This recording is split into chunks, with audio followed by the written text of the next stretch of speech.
Hello everyone, welcome to learning verse 24/7। आज हम बात करेंगे Indian economy and Indian financial system के बारे में, जो कि जेईबी के अंदर नया सब्जेक्ट अभी लगा दिया गया है आईआईबीएफ के द्वारा।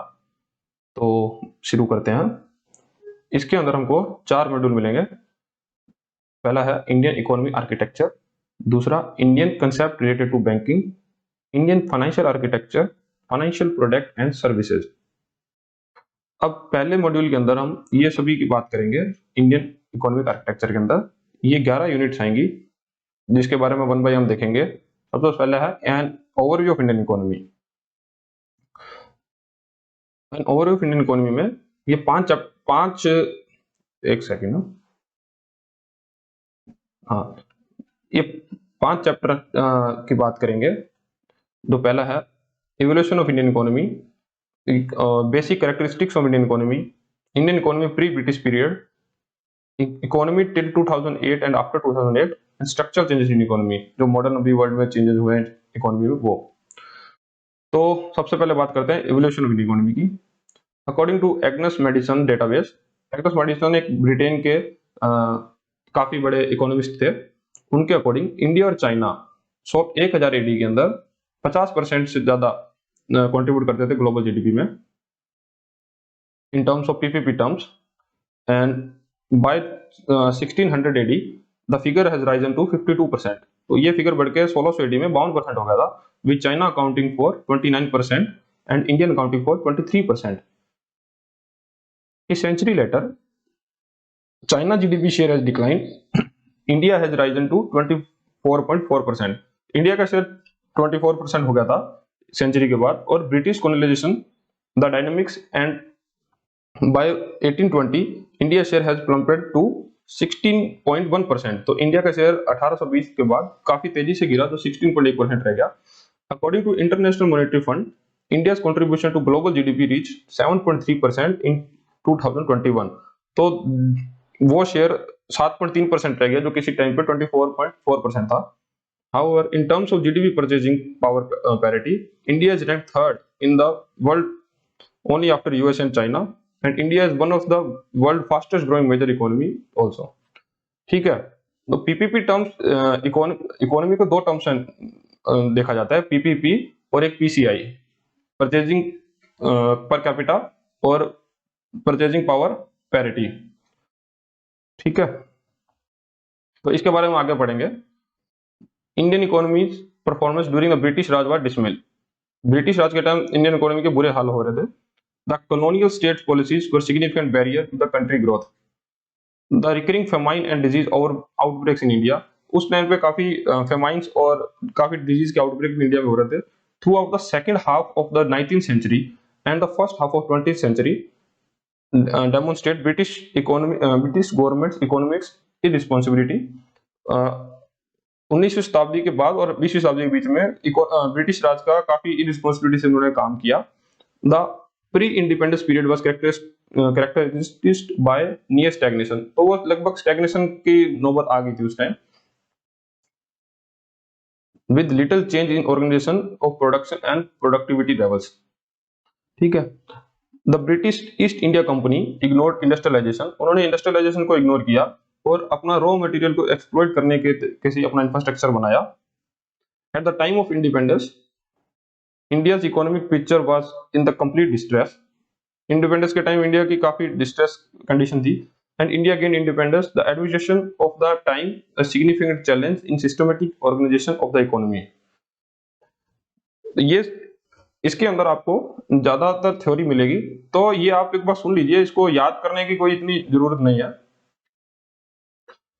तो अब बेसिक कैरेक्टरिस्टिक देखते हैं इंडियन इकोनॉमी में। तो वर्ल्ड बैंक जो है वो इकोनॉमिक्स को 4 तरीकों से बांटता है पर कैपिटा इनकम के हिसाब से, जो आपको मैंने शुरू में बताया था, पीसीआई, पर कैपिटा इनकम। तो इसमें है low income, lower middle income, upper middle income और हायर इनकम। तो देखते हैं इंडिया का। Indian economy falls under the category of lower middle income. Countries that have पर capita income between $996 to $3895 they fall under classification, and India as on 2019 had PCI of $1891। जो country $996 से लेकर $3895 के बीच में आती है तो उसको लोअर मिडिल इनकम कंट्री बोलेंगे। तो इंडिया का 2019 के अनुसार $1891 है, तो वो पीसीआई के अंदर लोअर मिडिल इनकम के अंदर आएगी। Indian economy in terms of purchasing power parity is third largest economy in the world, but in terms of PCI it very low. PCI और पीपीआई, इसमें आप फर्क थोड़ा समझिए। पीपीआई होता है कि पूरे कंट्री की जीडीपी कितना चल रही है, तो उसका कंसोलिडेटेड अमाउंट को हम पीपीपी बोलते हैं। लेकिन पीसीआई ये होता है कि उस टोटल पीपीपी का, उस टोटल इकोनॉमी का पॉपुलेशन से भाग दे देंगे, पॉपुलेशन से डिवाइड करेंगे, तो जो निकल के आएगा उसको हम पीसीआई बोलते हैं।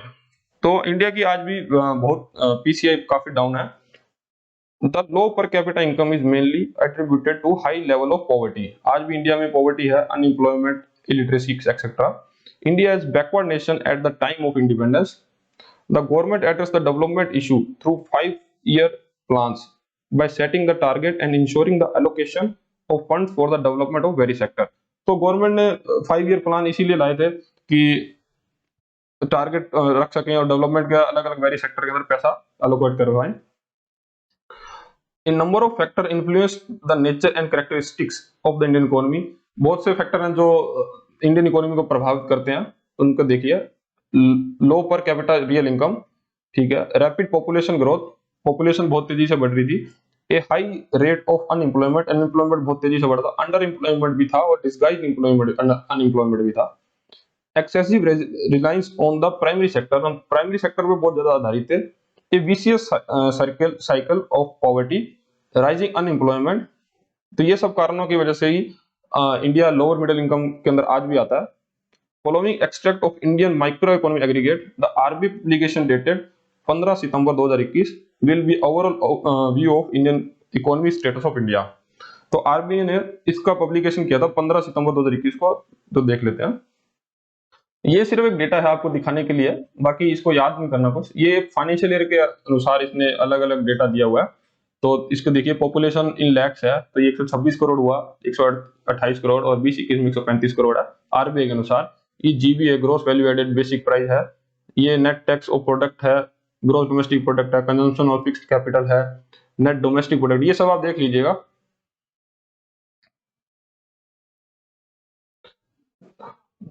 India was an agriculture economy. India पहले एग्रीकल्चर इकोनॉमी होता था with a very low per capita income. Independence के बाद agriculture share GDP fail during the development process, क्योंकि इंडिपेंडेंस के बाद डेवलपमेंट शुरू हुई तो एग्रीकल्चर इकोनॉमी पे डिपेंडेंसी थोड़ी सी कम होने लगी। उसके बाद इंडस्ट्री और सर्विस इंक्रीज हुए, इंडस्ट्री सेक्टर और सर्विस सेक्टर में थोड़ा बूस्ट आया। Agriculture was dominate sector Indian economy इन 1950 तक एग्रीकल्चर एक डोमिनेट था, जिसका शेयर था 53.1%। फिर industry had 16.6% share, while services had 30.3% share. Following independence, the start of the planning process, agriculture share decreased while industry and service increased. In 1980-81, the service sector 38% of GDP surpassed agriculture 36%. तो 1980-81 के अंदर service sector 38% हो गया और agriculture sector 30% रह गया, 36% रह गया। Become the largest contributor of the Indian GDP. दो सर्विस सेक्टर लार्जेस्ट कंट्रीब्यूटर हो गया। Industry remained third of the 25.9% of share. There was a clear significant compositional shift of favour of service after 1980। तो 1980 के बाद India में service sector contribution बढ़ गया। तो अब हम बात करेंगे Indian economy in pre British period, ठीक है। During British colonization, India commerce, trade and investment were hampered by the unilateral transfer of capital and raw material to Britain. The neglected social sector had a negative impact on the economy, production and productivity. Furthermore, under British rule, India remained a low quality labor market. As a result of Britain steady industrialization, India economic situation was the dire state of affair. According to the statistics, less than 1/6 of Indians were only literate. The country's survival had been called into question due to the abject poverty and sharp social differences. तो British colonisation के time में India India का trade और investment काफी hampered हुआ, क्योंकि Britain unilateral transfer कर रहा था कैपिटल और रॉ मटेरियल का। ब्रिटिशर्स ब्रिटेन के अंदर रॉ मटेरियल और कैपिटल ट्रांसफर कर रहे थे, और इंडिया के सोशल सेक्टर को नेग्लेक्ट कर रहे थे वो, और इससे इंडियन की इकोनॉमी प्रोडक्शन प्रोडक्टिविटी इफेक्ट हुई। और ब्रिटिश रूल के टाइम में India low quality labour provide करवाता था, जिससे ब्रिटेन का स्टडी इंडस्ट्रियलाइजेशन हुआ, बहुत तेजी से उन्हें इंडस्ट्रियलाइजेशन को बढ़ावा मिला, और इंडिया की दयनीय स्थिति कर दी थी उस टाइम। तो क्योंकि उस टाइम इंडिया का सिर्फ 1/6 आदमी लिटरेट था, ठीक है। दादा भाई नरोरा जी ने एक पब्लिकेशन किया था, इनका first estimate national income in British, इन्होंने एक अपनी बुक लिखी थी, poverty and un British rule in India. ये आपसे एग्जाम में पूछ सकते हैं कि ये बुक किसने लिखी थी, तो आपका आंसर होगा दादा भाई नरोरा जी, ठीक है। For the year of 1867 to 1868, according to him, British Indian national income was 340 crores and per capita income was 20 रुपए per annum at the current price। और उस टाइम मतलब 340 करोड़ ब्रिटिश इंडिया की नेशनल इनकम थी, जिसमें पर एनम पर कैपिटा सिर्फ 20 रुपए थी। This works out 142 per annum 1948 to 1949 prices, जो बढ़कर 1948-49 के अंदर 142 पर एनम होगी। और other economist of the period William Digby, Findlay Shirras, V K R V Rao और R C Desai produce estimates of Indian national economy income and finding were almost identical. मतलब उन्होंने भी जब अपना एस्टिमेट लगाया तो लगभग सेम उन्होंने देखा। एटिक्सन estimated India per capita income to be 172, Horan calculated it to be 158, price to be year 1875 and 1891 respectively। तो ये कोई याद करने वाली चीज नहीं है, बस आप एक बार पढ़ना है, इसको देखना है, क्योंकि ये चैप्टर इतना इंपॉर्टेंट भी नहीं है एग्जाम पैटर्न से। However, 1947 पर capita income had risen 250 per year, मतलब 1947 के अंदर पर कैपिटा इनकम 250 रुपए पर ईयर थी। According to the work of Cambridge economist Agnes Madison, India's share of global income was 23% in 16 AD। ये आपको मैंने पहले भी बताया। But the time of British left to 47, it has shrunk only 3%। मतलब जब ब्रिटिशर्स भारत को छोड़ जा रहे थे तो वो सिर्फ 3% रहेगी, जो कि 1600 AD के अंदर 23% थी।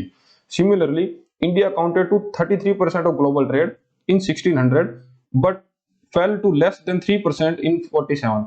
तो 1947 के अंदर जब ब्रिटिशर्स भारत को छोड़ के जा रहे थे, तब भारत का ग्लोबल ट्रेड के अंदर शेयर सिर्फ 3% से भी कम था, जो कि किसी टाइम पे 33% था 1600 AD के अंदर।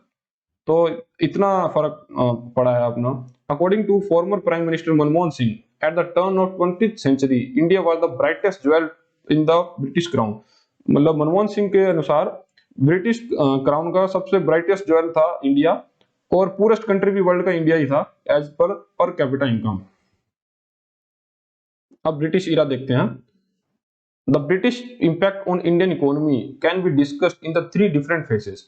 3 फेजेस में देखेंगे। अर्ली ब्रिटिश पीरियड 1600 एडी से लेकर 1757 एडी, और 1757 से 1857 एडी ब्रिटिश क्राउन पीरियड था 1858 के बाद का बाद। Foundation of East India Company in 1600 AD marks the beginning of first phase। The company had 2 goals: procure raw material for their factories and find the market for the completed goods। ये east India company सबसे पहले waste Bengal में लगाई गई थी। जब अंग्रेज भारत आए थे सबसे पहले वेस्ट बंगाल में आए, और इनका मतलब 2 ही गोल थे कि रॉ मटेरियल भारत को एक्सप्लोर करके निकालो और एक कंप्लीट मार्केट ढूंढो जहां पे इसको बेच पाए और प्रॉफिट कमा पाए। और सेकंड फेज स्टार्ट हुआ था began with battle of Plassey, which marked a turning point to colonial control in India. Battle of Plassey के स्टार्ट के अंदर ही सेकंड फेज इनका ब्रिटिश पीरियड का स्टार्ट हो गया था। The time was marked by the blatant robbery by the East India Company. East India Company raw material का बहुत मिसयूज कर रही थी, बहुत एक्सप्लॉइट कर रही थी बोल सकते हैं।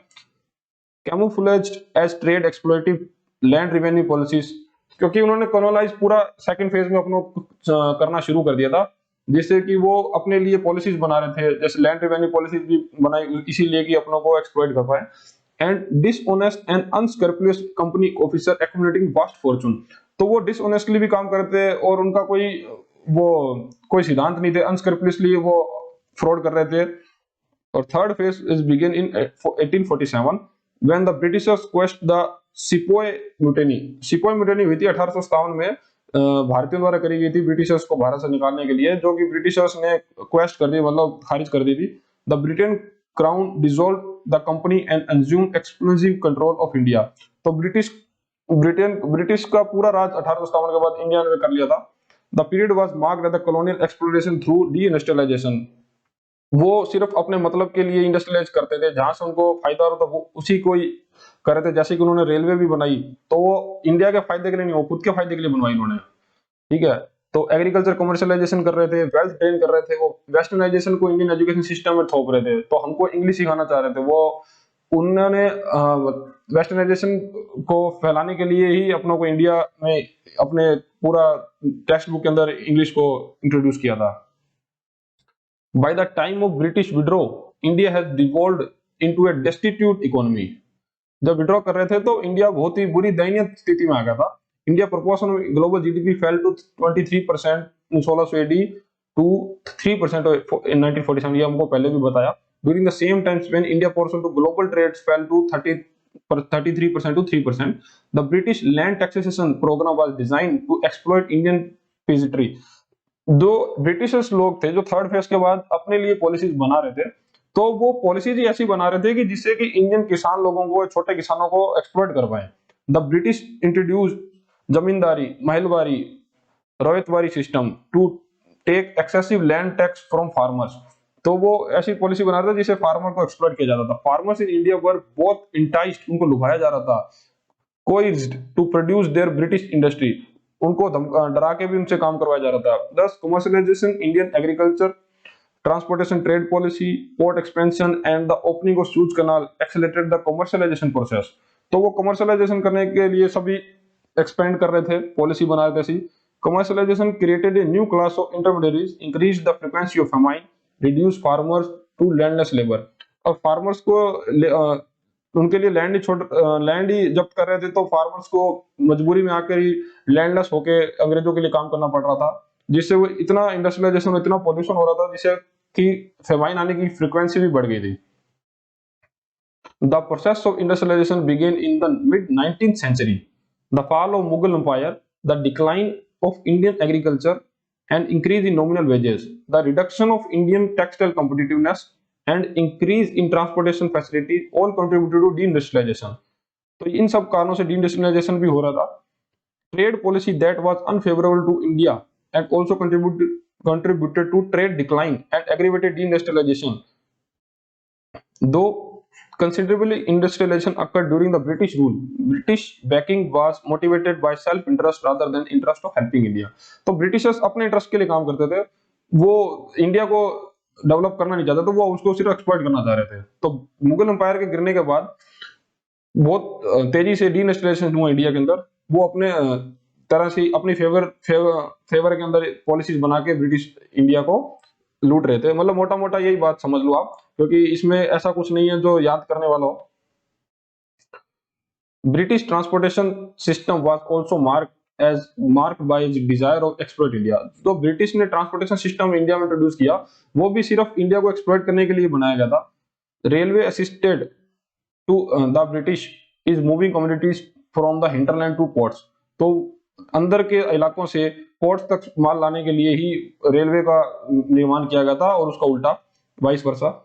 It also enabled British investors to make attractive profit on their cash spent in railway infrastructure, building and development। तो ब्रिटिशर्स इन्वेस्टर्स भी इंडिया में पैसा डालना चाहते थे, जिससे वो ज्यादा से ज्यादा प्रॉफिट कमा पाए। The fundamental goals of introducing Western education to India was to generate a group of Indian who had a shaky grasp on Indian English but were enough westernized to estrange from their own culture। तो वो western education system India में डालना चाह रहे थे, जिससे कि उनका ज्यादा नहीं तो थोड़ा बहुत ग्रैप भी हो जाए इंग्लिश, जिससे कि वो अपने रूट के अपने कल्चर को भूल के वेस्टर्नाइजेशन कल्चर को अपनाएं।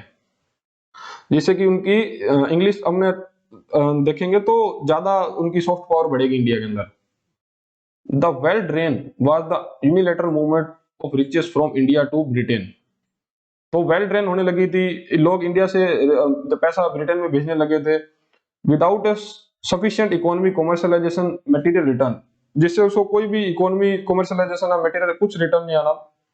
It occurred through remittances, home charges and the transfer of revenue from private business और investment among their things. Many British philosophers and Indian nationalists, including Dadabhai Naoroji, R.C. Datta, C.N. Vakil, has done research and written about wealth drain from India to Britain. उन्होंने ये India से जितनी wealth बाहर की उनके बारे में लिखा है इन सभी नेशनलिस्ट ने, फिलोसफर्स ने। इन 1783 Edmund Burke explained mechanism of economic drain, rising poverty in India situation. In 1776, Philip Francis studied the drain economy and classified into it four broad strains: the Indian East India Company, investment, remittance, and other presidency, transfer of private income, transfer of revenue from private commerce and investment.